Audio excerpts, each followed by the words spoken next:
Welcome. Today we're going to show you how to play Roblox Grow Garden on VR mode. So it's actually very easy, but it can be tricky. So how to actually do that?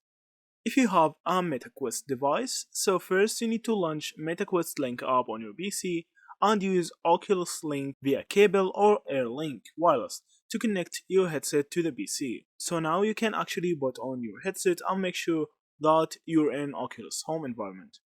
Also, if you are on Steam VR headset, any headset from Steam, I'll see from here, you can actually just open Steam VR app and make sure that your headset is recognized. After that, confirm both headset and controllers are actually working. After you do that, all you need to do is to open Roblox desktop app and sign in to your account, and now you can choose VR compatible game. So click play on the games page, and if your VR setup is working correctly, Roblox should automatically launch in VR mode. So now you can press escape once inside the game to bring up the menu to verify that VR mode is enabled.